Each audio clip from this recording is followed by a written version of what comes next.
Muito bem, moçada. Nesse momento a gente vai falar um pouquinho sobre o princípio de Pascal, que tem inúmeras aplicações práticas. Uma delas é este aparato experimental que eu estou colocando aqui no quadro, conhecido como elevador hidráulico. Então as coisas aqui funcionam mais ou menos da seguinte maneira. Vamos imaginar que aqui nós tenhamos um sistema de vasos comunicantes, onde há dois tubos dispostos na vertical e um terceiro tubo que conecta estes dois colocado na horizontal. Daqui eu acredito que dê para perceber que estes dois tubos têm uma espessura diferente. Pois bem, vamos imaginar que eu pegue e coloque dentro deste sistema de vasos comunicantes um líquido incompressível, isto é, um líquido que mantém a sua densidade constante, mesmo quando sujeito à ação de forças externas, de pressões externas. Vamos imaginar que eu coloque óleo aqui dentro, tá? Um líquido incompressível, e aí vamos imaginar que eu tampe o volume, que eu tampe esses dois tubos, delimite o volume do óleo nos dois tubos utilizando estas duas tampas, cujo nome mais técnico, o termo mais técnico para estas duas tampas que delimitam o volume dos dois tubos é embolomóvel. Embolomóvel é um nome bonitinho para tampa que pode se mexer livremente para cima e para baixo. Pois bem, nessa situação, este tubo obviamente tem um formato cilíndrico, então a tampa, o embolomóvel, para se encaixar neste tubo, tem que ter um determinado formato circular, convenhamos. E o fato é que este embolomóvel tem uma determinada área de secção que eu vou chamar de A1. Da mesma forma, este outro êmbolo possui uma determinada área que eu vou chamar de A2. E aí o que acontece é o seguinte: vamos imaginar que eu pegue neste êmbolo aqui e faça uma força sobre ele com o objetivo de empurrá-lo para baixo. Então vamos colocar aqui representado uma força feita sobre este tubo mais estreito. Nós vimos numa das primeiras videoaulas de hidrostática que nessa situação, quando uma força é feita em uma determinada área, nós temos a presença de uma grandeza física conhecida como pressão. Lembram que pressão é igual a força dividida pela área? Pois bem, aqui, neste êmbolo mais fino, mais estreito, há uma força sendo feita sobre esta determinada área. Então, consequentemente, uma pressão está sendo feita sobre essa primeira camada de líquido que está imediatamente abaixo deste êmbolo. Esta camada de líquido, ela recebe essa pressão, vamos colocar nesses termos, e transmite essa pressão à camada seguinte, que por sua vez transmite a pressão à camada seguinte, que transmite a camada seguinte, e assim por diante. Esta pressão que foi feita quando eu empurrei inicialmente este êmbolo para baixo, essa pressão transmitida à primeira camada de líquido, ela acaba se espalhando para todos os pontos do líquido, até chegar neste outro lado e não ter mais líquido para empurrar, e este líquido acaba empurrando o que tem na frente, esta tampa. E esta tampa vai subir, sujeita à ação de uma força que eu aqui estou representando por F2. Pois bem, então nessa situação, quando eu empurrei o êmbolo para baixo, o líquido foi espalhando esta pressão para todos os pontos, até chegar aqui em cima, não ter mais líquido para empurrar e ter que empurrar o que tem na frente, que é este êmbolo móvel, esta tampa que tem liberdade para se movimentar. Isto que eu coloquei aqui traduz o princípio de Pascal, que poderia ser enunciado da seguinte forma: o acréscimo de pressão em um líquido,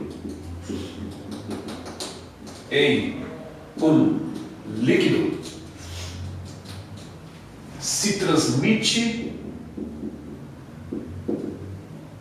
a todos os pontos deste líquido.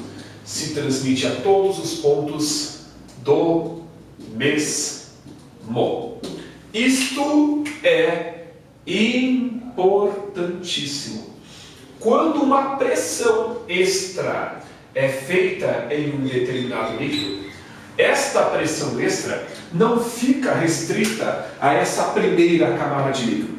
Ela acaba sendo transmitida às demais. Quando eu empurrei inicialmente este êmbolo para baixo, eu pressionei a primeira camada de líquido que estava embaixo dele. Essa pressão se transmitiu à camada seguinte, foi se transmitindo até chegar no outro lado, como a gente havia mencionado.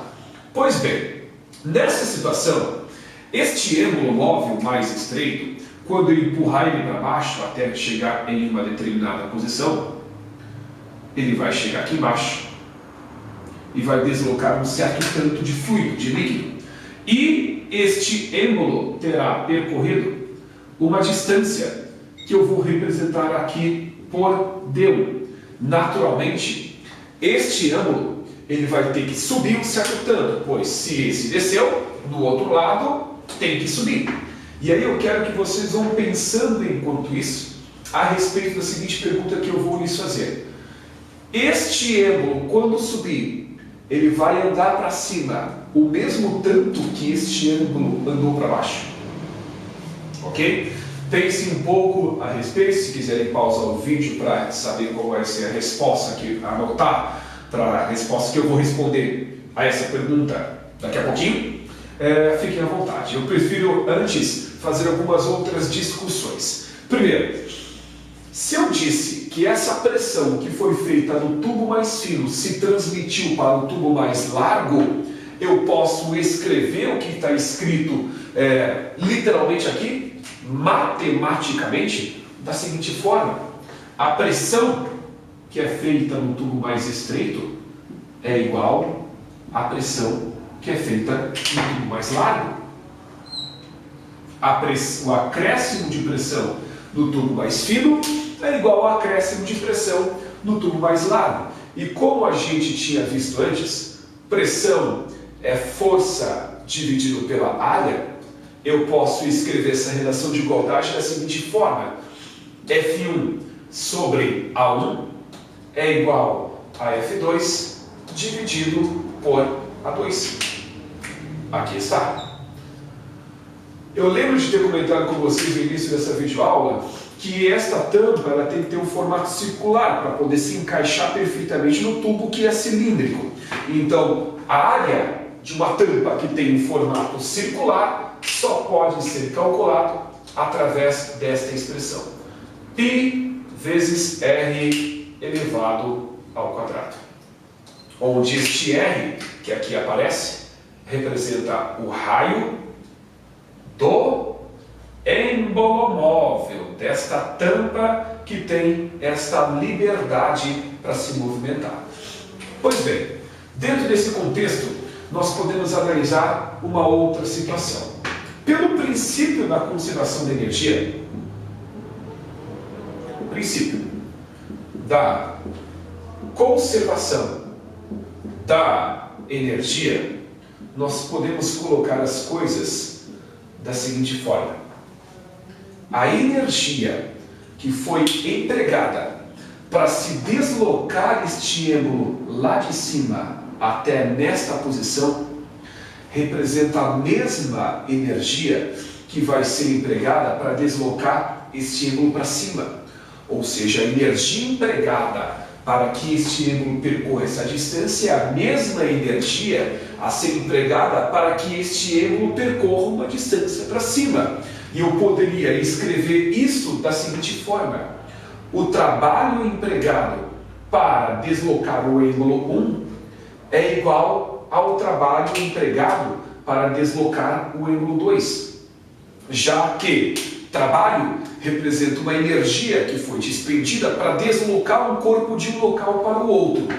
Aqui, os êmbolos foram deslocados de um local para o outro, percorrendo uma certa distância. Distância essa que, inclusive, aparece na equação do trabalho.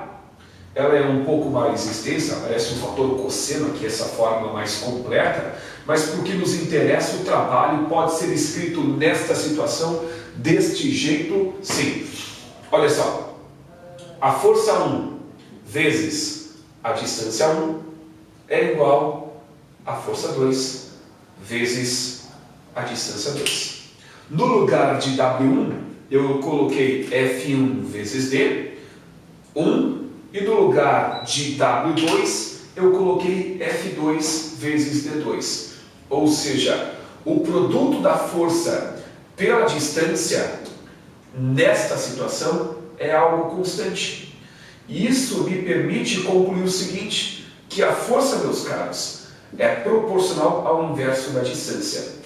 E é isso me leva à primeira conclusão importante. Se a força é proporcional ao inverso da distância, onde tem mais força, o êmbolo percorrerá uma menor distância. Convenhamos, quando o êmbolo foi desta posição para essa, ele percorreu uma certa distância, deslocando um certo volume de fluido. Aqui, este êmbolo, quando subir, vai ter que deslocar o mesmo líquido que foi deslocado pelo tubo mais fino. Algo do tipo, se o êmbolo foi daqui para cá e empurrou para frente o equivalente a 10 litros de óleo, este êmbolo, quando subir, vai ter que deslocar os mesmos 10 litros. Só que como este êmbolo é um pouco mais largo, ele não precisa andar a mesma distância que esse êmbolo para deslocar o mesmo fluido. Ou seja, este êmbolo vai percorrer uma distância menor para deslocar o mesmo volume de fluido que o êmbolo menor, mais estreito. Esta é a distância que o êmbolo vai percorrer para deslocar, acredito eu, né? Isso é uma estimativa, para deslocar o mesmo tanto de fluido que o êmbolo mais fino deslocou. Então, isto é extremamente importante.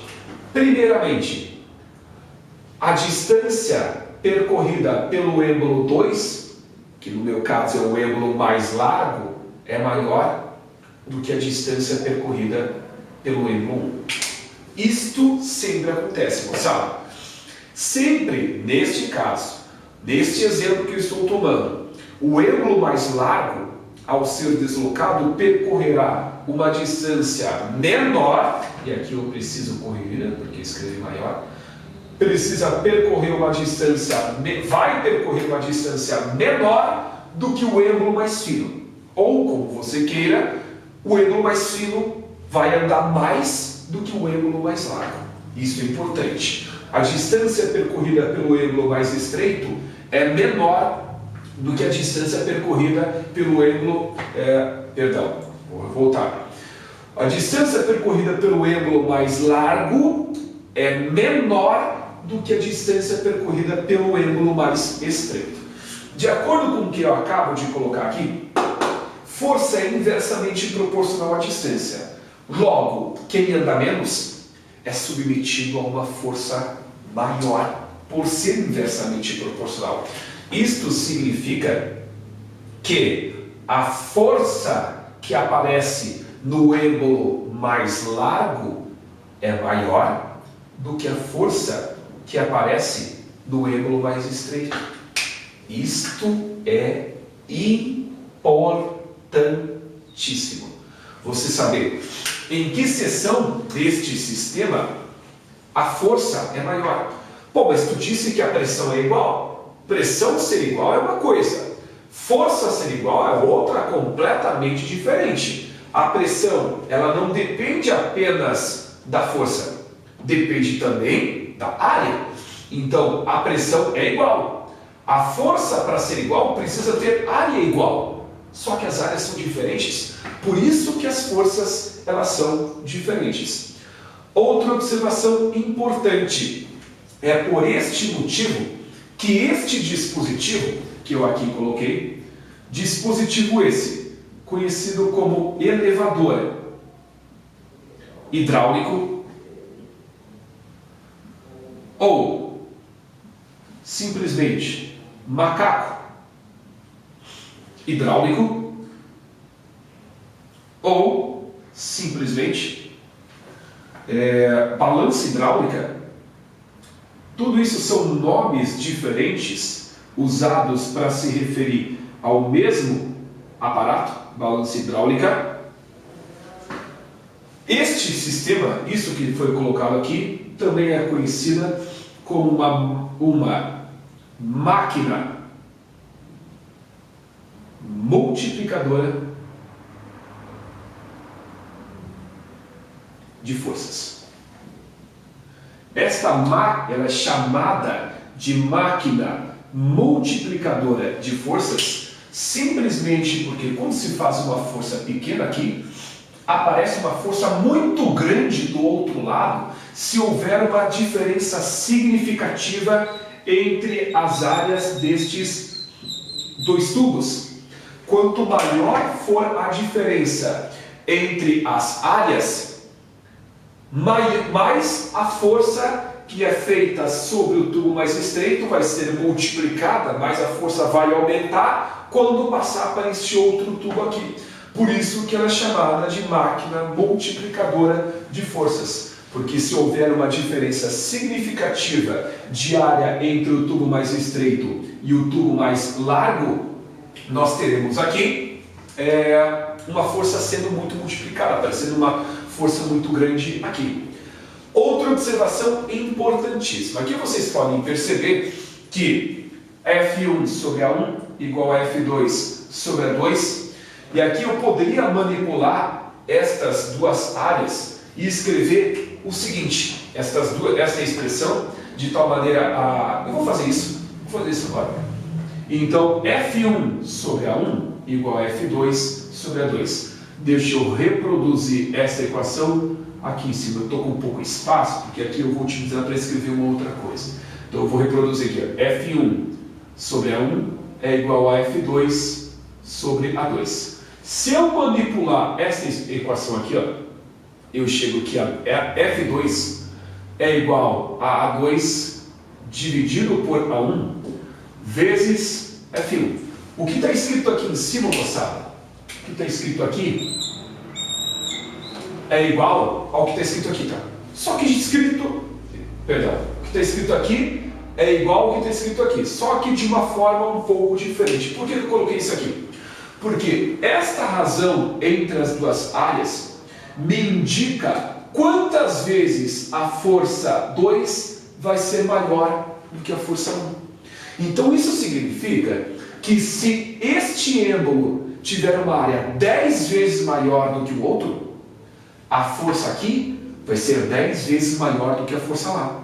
Se esta área for 100 vezes maior do que esta, eu posso dizer que a força 2 é 100 vezes maior do que a força 1. Ou seja, a razão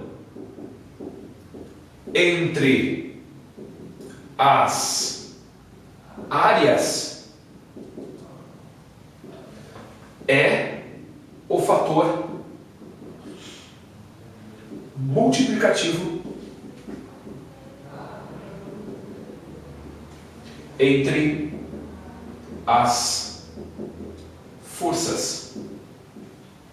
Então, se você tem o desejo de saber quantas vezes a força 2 é maior do que a força 1, pega a área 2 e divide pela área 1. Se a 2 dividido por A1 for igual a 5, é porque a força 2 é 5 vezes maior do que a força 1. Então, a razão entre as áreas ser o fator multiplicativo entre as forças significa justamente isso. A razão entre a área maior e a menor te dá quantas vezes a força no êmbolo maior é maior do que a força no êmbolo menor. Divide as duas áreas, a área maior pela área menor. O valor dessa divisão vai te indicar quantas vezes a força no tubo mais largo é maior do que a força no tubo mais estreito. Pois bem, isso aqui tem várias aplicações práticas, tá? Uma delas é quando você percebe lá no posto de gasolina o carro subindo uma plataforma e debaixo do chão sai um tubo enorme, largo assim, que começa a erguer a plataforma onde o carro está disposto. Então há algumas variações. Certa vez eu estava fazendo a troca do óleo do meu carro e eu perguntei lá para o frentista que estava fazendo a manutenção onde que ele tinha acionado um botão lá que estava subindo a plataforma onde o meu carro estava em cima. Ele falou, não é um botão, é uma alavanca. Ele mostrou que ele girava uma alavanca e com o acionamento dessa alavanca era soprado ar comprimido dentro de um tubo dessa espessura. E só com um sopro de ar comprimido num tubo fininho como esse, se conseguia erguer um carro de mais de 1 tonelada. Naturalmente isso era possível porque o tubo era bem fino e o tubo do chão que subia e levantava o carro, ele era um tubo bem largo. Como eu mencionei, quanto maior for a diferença das áreas, mais a força vai ser multiplicada. Por esse motivo que este aparato experimental recebe esta alcunha de máquina multiplicadora de forças. Ok? Com isso nós encerramos essa videoaula sobre o princípio de Pascal e para a gente contemplar todo o estudo da hidrostática, falta apenas a gente discutir um pouquinho sobre o princípio de Arquimedes, que é o que a gente vai fazer na próxima videoaula.